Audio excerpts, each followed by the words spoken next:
Assalamualaikum warahmatullahi wabarakatuh. Bagaimana kabar panjenengan semuanya? Semoga selalu sehat dan tidak kurang suatu apa. Semoga kita semuanya selalu dikuatkan dalam iman dan Islam. Semoga kita semuanya selalu mendapatkan petunjuk, bimbingan, serta pertolongan dari Allah yang Maha Kuasa. Amin ya robbal alamin. Pada konten video kali ini kita akan membahas tentang tahapan-tahapan yang benar dalam melakukan ruqyah. Sebelum kita membahas lebih lanjut, perlu kami ceritakan bahwa berdasarkan pengalaman pasien yang ada, banyak yang bercerita bahwa mereka sudah melakukan ruqyah beberapa kali, namun rasa sakit dan pengaruh santet ataupun gangguan jin yang dialami masih dirasakan. Menurut kami ada beberapa faktor yang menyebabkan hal itu terjadi. Jika sudah dilakukan ruqyah beberapa kali, namun rasa sakit yang dirasakan, pengaruh-pengaruh negatif dari gangguan jin ataupun kiriman gaib yang dirasakan masih saja terasa dan belum merasa sembuh, itu dipengaruhi oleh beberapa faktor. Di antaranya adalah faktor dari sang peruqyah sendiri. Faktor dari sang peruqyah tentu ini terkait dengan jenis keilmuan, metode penyembuhan, dan energi positif dari sang peruqyah sendiri. Kemudian faktor yang kedua adalah dari orang yang bersangkutan atau pasien sendiri. Seberapa yakin pasien akan disembuhkan oleh Allah yang Maha Kuasa? Kemudian, seberapa yakin pasien terhadap sang peruqyah? Kemudian, apakah yang disarankan? Apakah yang dianjurkan oleh sang peruqyah benar-benar dilakukan oleh pasien?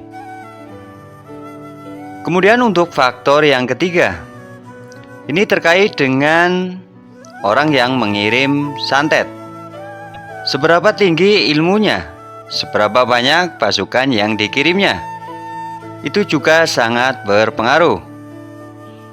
Kemudian untuk faktor yang keempat, sudah berapa lama pasien mengalami gangguan gaib ataupun mendapatkan kiriman gaib atau kiriman santet. Karena itu akan berpengaruh terhadap parah atau tidaknya gangguan yang dialami. Kurang lebih itulah faktor-faktor yang berpengaruh terhadap pengobatan gangguan gaib dengan metode ruqyah. Kemudian bagaimana tahapan-tahapan yang benar dalam melakukan ruqyah agar gangguan gaib tersebut bisa cepat sembuh? Perlu dipahami bahwa dalam melakukan ruqyah ada tahapan-tahapan yang harus dilalui. Untuk tahapan yang pertama, yaitu mengeluarkan sosok-sosok gaib yang ada di dalam tubuh pasien. Setelah sosok-sosok gaib yang ada dalam tubuh pasien yang mengganggu dan menyakiti pasien berhasil dikeluarkan semuanya, maka akan menuju tahap berikutnya, yaitu tahap yang kedua, penghancuran sarang-sarang jin, pemusnahan dan pembersihan energi-energi negatif ataupun racun-racun jin yang telah menyebar dalam aliran darah ataupun yang sudah menyebar pada bagian daging, tulang, dan sumsum dari pasien. Dan untuk tahap yang kedua inilah tahapan yang memerlukan banyak sekali waktu, memerlukan proses yang cukup lama, karena energi-energi negatif, racun-racun jin, dan sarang-sarang jin yang ada di dalam tubuh pasien sudah bercampur, sudah mengalir pada aliran darah. Kemudian untuk tahap yang ketiga, agar gangguan gaib tidak kembali lagi, maka saat proses ruqyah itulah akan sekaligus diberi transferan energi positif Dan pasien juga harus mau melakukan amalan-amalan perbentengan diri agar gangguan-gangguan jin, kiriman-kiriman gaib tidak dapat menembus kembali.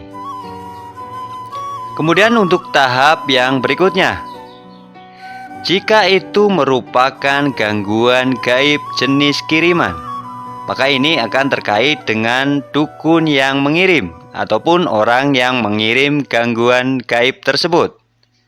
Maka harus diselesaikan secara gaib pula sampai ke dukunnya, bahkan sampai ke sumbernya, agar mudah-mudahan dukun yang mengirim santet bisa bertobat dan tidak bisa mengirimkan gaib lagi.